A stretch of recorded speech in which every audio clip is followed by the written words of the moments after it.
guys, I am so sorry about the connection issues that we're having tonight. What I'm doing now is just recording this on my phone, and I'll post the video to the party. We'll maybe even try a little watch party or something like that to see if we can get that working. Again, I do apologize, but let's go ahead and wrap this guy up, all right? So, again, my name is Joy Hampson. So happy to be here with you tonight with Christina's One Pot Meal Party. Tonight I'm showing you the roasted chicken and asparagus recipe. And I've already got my chicken in the 12-inch stainless nonstick skillet. And the color on it is gorgeous. I think we can all agree to that. It looks amazing. So what I'm doing now is prepping the veggies.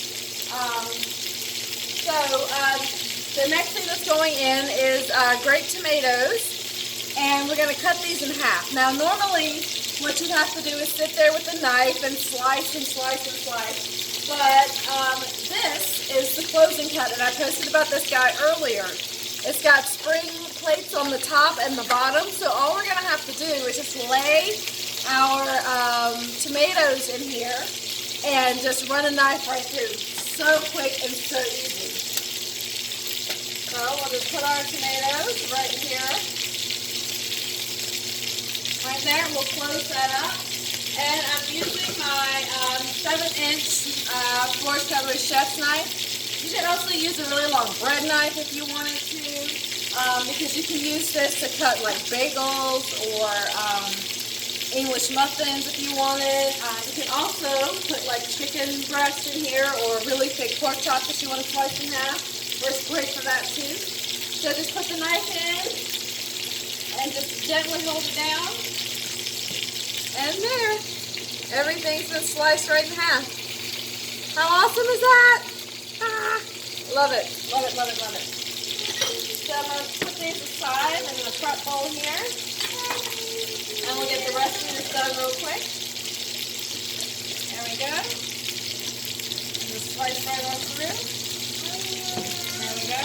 All those. Look at that. Perfect. Alright. So, next we're going to need our mushrooms. Alright. So, but before I start slicing the mushrooms, I want to go ahead and pull the chicken off because I don't want to cook it all the way. I just want it enough so that when it goes in the oven to roast, it's going to end up perfect. So, oh, look at that color. Crazy, crazy good. All right. So get all these guys out. And now in the bottom of the pan, we have all of those beautiful, all the dripping from the chicken. We've got some fond, F-O-N-D, which is caramelized bits of meat that have started on the bottom of the pan. This is what we're going to use to build the base of our sauce later on. So we're going to add some onion flavor. Yay. I'll get that going. We're going to give this a minute, and then we're going to add the garlic and then the tomatoes right in. So I'm going to drop the heat on this just to give myself a little bit of extra time while I'm cooking and talking at the same time. All right. So next, I'm going to show you the mushrooms and slicing up the mushrooms. I'm using cremini or baby bellas. I think they have an earthier flavor, and they taste amazing when they're roasted than the white button mushrooms. So I'm going to slice these up using my quick slice. This has 12 blades in it, I do believe, and they're in a V shape. I have to see that. There you go, in that V shape.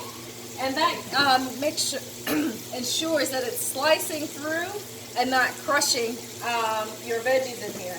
I'm doing mushrooms tonight, but you could use like beefsteak tomatoes you can slice in here, mozzarella balls you can put on here, hard-boiled eggs, zucchini, squash, cucumbers if you wanted.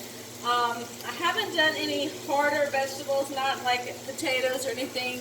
The blades are pretty strong, but they're not strong enough for that. If you wanted to do sweet potatoes or something like that, I would suggest using our simple slicer. It's amazing, amazing. So I've got a couple of mushrooms lined on here, and just like with the veggie wedger, I come down on it with a rocking motion, and that slices right through everything, just like that. And look at that. Beautiful, even slices of everything. Gorgeous, right? So I'm going to throw these over here in my other prep bowl to get those ready for the flavor party happening down in my skillet right now. So we'll get a couple of these other mushrooms on here. Those onions are looking nice and translucent, so this is the perfect time to drop some garlic knowledge on there. 1 second and get them through the rest of these little bitty baby mushrooms.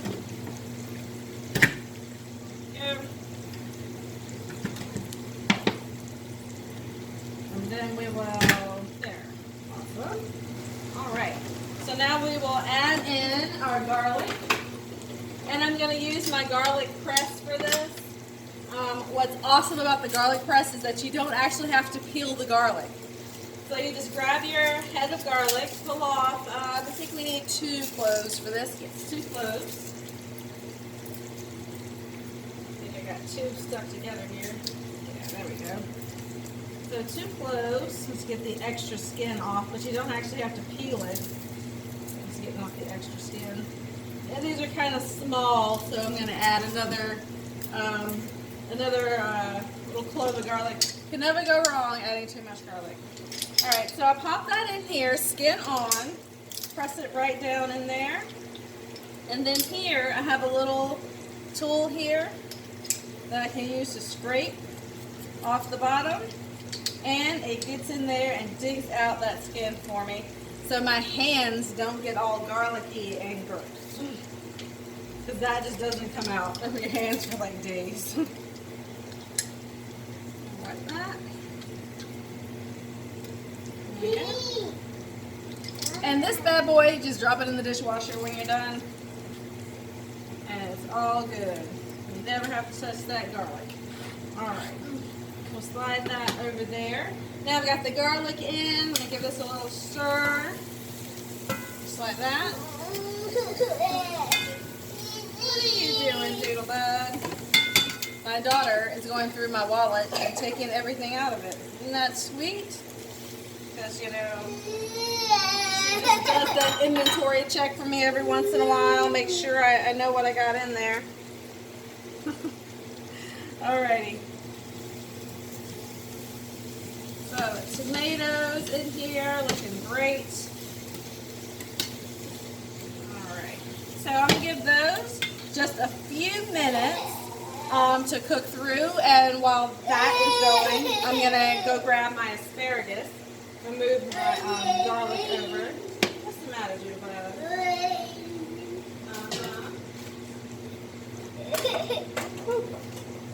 What, you want to come back in the wrap? No? No. She don't want to be held that badly. Alright, so, how many of you out there love asparagus? I do. I love asparagus. But what I don't love is the woody, fibrous part that gets stuck in your teeth. Not pleasant. As Alton Brown would say, that is not good eats. Alright, so when you buy a bunch of asparagus like this, the easiest way to make sure you don't have any of those fibrous, nasty bits is to lay it down flat on your cutting board. And then you'll hold an election and choose a representative. We choose this one. It's a nice size asparagus. Alright, so holding the top and the bottom, give them a bend. And where that natural break is, this is the good eating part. This is the nasty fibrous part. This part you don't want to eat. So because you got a representative now, he's the measuring stick. So you put him in with the others and use him as a guide to slice the rest of your asparagus. So give him one slice just like that. Now, all of this you're not going to want to eat, but do not throw this away. This is still great stuff here that you can use to make veggie stock out of later on. So take this, throw it in a Ziploc bag with the rest of your veggie scraps from all of your cooking, And when the bag is nice and full, throw it in a big old pot with some water and make your own homemade vegetable stock. So hold on to that. Now for the rest of these guys, I'm going to take it and cut it up into thirds. So it'll be about 1-inch pieces each. There we go. And we'll put those in here to hang out. There we go. And I'll move my board. No, I'll keep my board actually. All right. So in here, we're going to go ahead and add the mushrooms. And we'll throw in the asparagus too. And to build up the sauce, I'm going to add some salt. That's going to help the veggies kind of release some of their own natural juices, and some pepper. I'm also going to add in a 1/2 cup, 3/4 of a cup, depending on how much sauce you want to make, of chicken broth. But you could also use white wine in this, and I think the recipe actually calls for white wine, so that can work too. So just pour that in. Yummy, yummy goodness. All right. And bring that up and let that simmer. Then we're going to add our chicken. Hold on 1 second. It's been a little while since I made this, so I can't remember.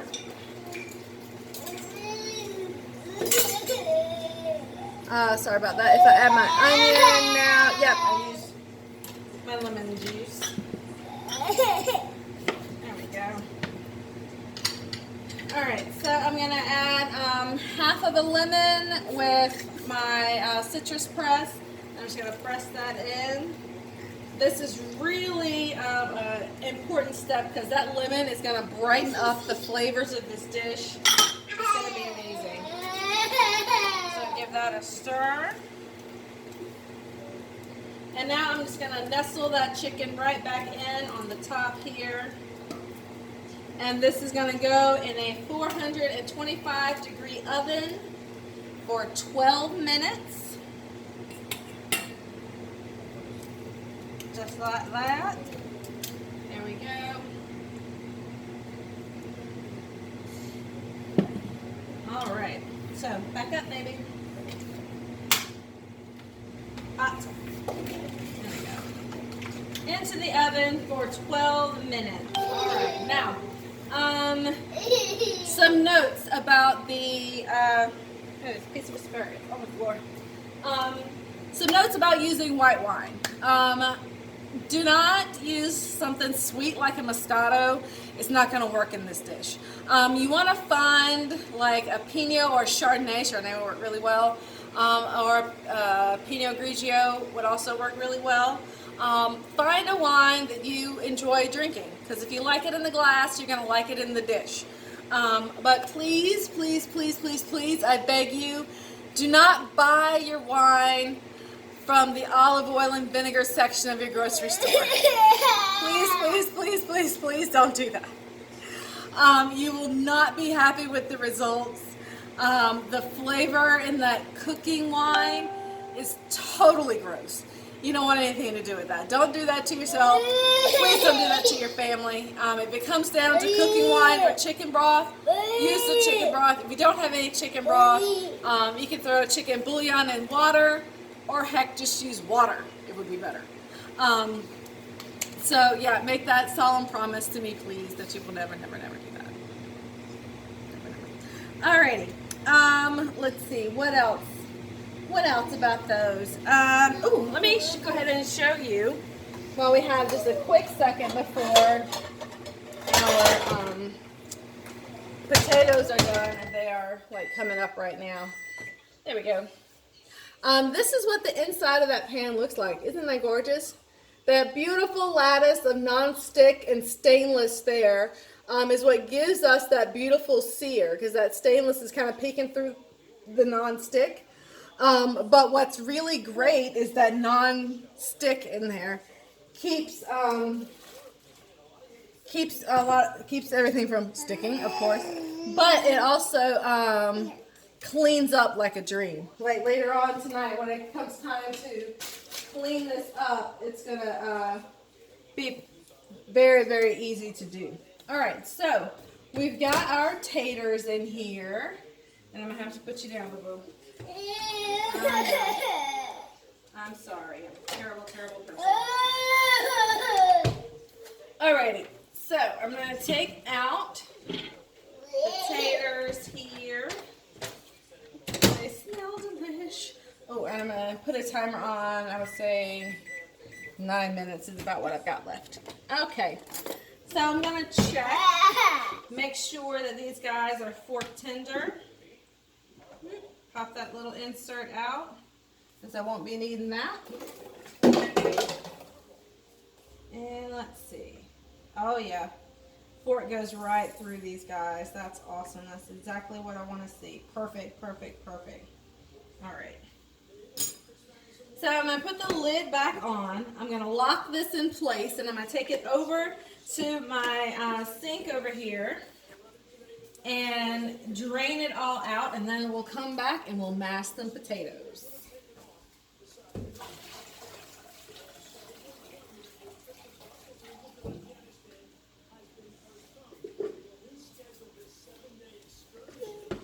So I just want to give a shout out to these silicone gloves right here. As I was pouring that out, some of the water got on there. I don't know if you can tell that it's a little wet and glistening. I didn't feel a thing. The water's been boiling in my microwave for 15 minutes, and it got all over my gloves, and I didn't feel a thing. I love, love, love these silicone gloves. They are so heat resistant, and they wipe clean, so they always look pretty. Not like my other cloth ones that have burn marks on them everywhere, and mysterious food stains that will not go away no matter how much I wash them. Alright, so into this, I'm going to add some butter. I've got about 2 tablespoons here. And this has just been hanging out on the side. So we'll just give this, quarter it up really quickly. There we go. Pop that in. There we go. I'm going to add a little bit of milk right out of my fridge. If you have half and half or heavy cream, throw it in here. It's a party. Calories don't count when you're with your friends. We'll add some salt, a little bit of pepper. There we go. And my favorite secret ingredient is a big old dollop of sour cream right there on the top. Now, if you wanted to go a little healthier, you could trade the sour cream in for some Greek yogurt. You really can't tell the difference in mashed potatoes. You still get that amazing creamy element that you're looking for with mashed potatoes, but you get all the extra protein and all the healthy benefits of the Greek yogurt. So I'm going to mash this up with this is the mix and chunk, but you can also use the mix and masher for this. And I'm just going to come right in and just mash these guys right on up. Yeah. All right. No. So, No, wait, please. No. it's kind of a boring bit here, mashing up potatoes. So I'm going to hit the pause button, and I'll come back to you as I'm pulling out the chicken out of the oven. Hi, welcome back. So I've got the chicken is all done, so it's coming out of the oven right now. I'm going to show you the big reveal.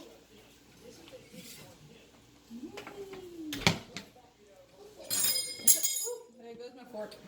Isn't that amazing? Look at that. Isn't that beautiful?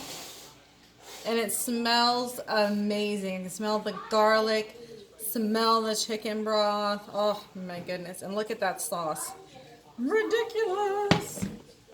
All right, so all together in about, you could do this in like 20 minutes. I talk way too much, so that's why it takes me a little bit longer to get through a recipe. But look at that. Oh my gosh, that's so gorgeous. And you can just plate it up with your mashed potatoes. Yes, I was about to put that on the lid. That would have been bad. But I love the baby reds. Gives it just another pop of color. And what's great about this stainless nonstick pan is you can still use metal utensils. Yes, you can. So I'm going to get some of that. Oh, look at that. I'm going to get some of those pan juices and drizzle over my mashed potatoes.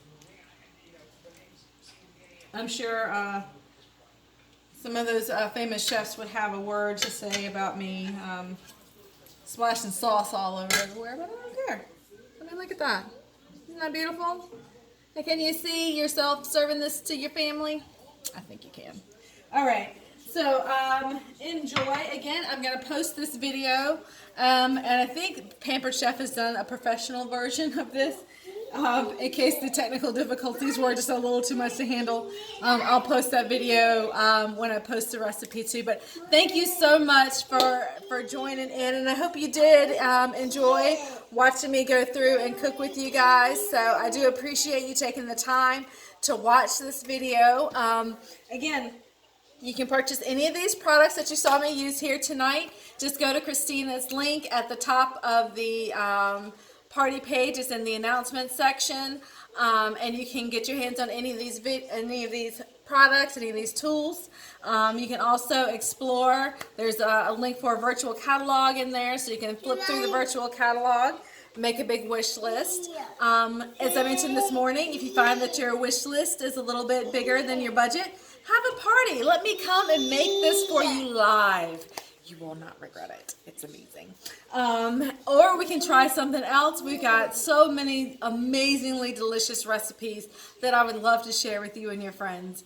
And of course, you could always join Pampered Chef, and you can get a ton of these products for free yourself. We earn so much for free. It's ridiculous. We also have 3 starter kits.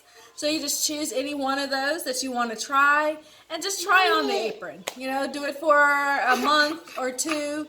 If you like it, great. Keep going. Build something amazing. If not, you know what? You tried, and you have a pocket full of cash from all your parties that you did, and some amazing new products to outfit your kitchen. So whatever your needs are, whatever you want to do with it, I can help you, and I would love to partner with you. Either as a host, as a customer, or as a team member. So whatever you need, I am here for you. So thank you so much. And thank you again for your patience and understanding with these technical difficulties. I do appreciate it very much. So have a great night, and I will see you over the course of the rest of the weekend as I show you some of the other of my favorite recipes and kitchen tools. Thanks so much.